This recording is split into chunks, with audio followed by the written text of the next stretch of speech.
C'est la suite de notre série Innovation et Climat. Aujourd'hui, nous quittons la mobilité pour nous pencher sur le secteur du bâtiment. Un gros morceau, puisque celui-ci représente 26% des émissions de gaz à effet de serre en Suisse. Un chiffre appelé à changer en 2050 au plus tard, un délai fixé par la loi dite sur le climat, votée le 18 juin dernier. Aude Chabrely est professeure en construction durable à la Haute École spécialisée bernoise.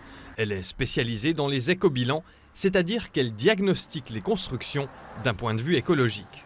Quand je vois ce pont, ça m'amène rapidement à deux réflexions. Une, c'est comment on peut prolonger la durée de vie de ce pont en faisant des travaux notamment sur le béton. Et puis une deuxième, c'est qu'à un moment, alors pas aujourd'hui, mais à un moment, il faudra aussi se poser la question de l'impact CO2 du travail de rénovation comparé à l'impact CO2 d'un travail de remplacement.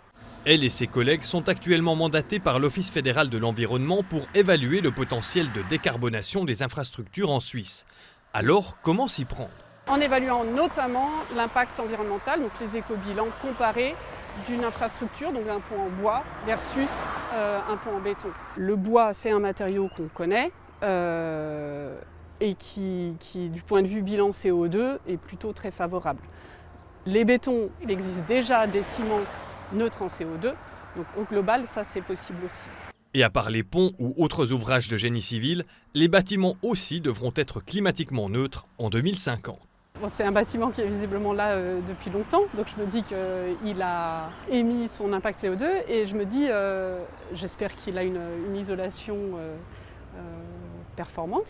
Utiliser des matériaux de construction écologiques, réfléchir à comment chauffer les maisons. À Bienne et Agglomération, plus de 90% des systèmes de chauffage fonctionnent avec de l'énergie fossile, des systèmes à remplacer. Manfred Buller, du comité de l'association des propriétaires fonciers de Bienne et environ, fait part de l'inquiétude d'une partie des membres. Alors il est clair qu'une partie des propriétaires, notamment les grands fonds de pension ou des acteurs institutionnels riches, peuvent évidemment payer ce genre de travaux eux-mêmes dans leur planification d'investissement. Mais il y a un certain nombre de propriétaires privés modestes qui ne peuvent pas payer ce genre d'investissement. Et c'est là que nous attendons de la part de l'État, qui a ce genre d'exigence aussi, un soutien qui existe, qui est prévu avec des fonds de la Confédération. Quant à l'éco-bilan des bâtiments, il est probable que la pratique devienne de plus en plus courante en amont des constructions.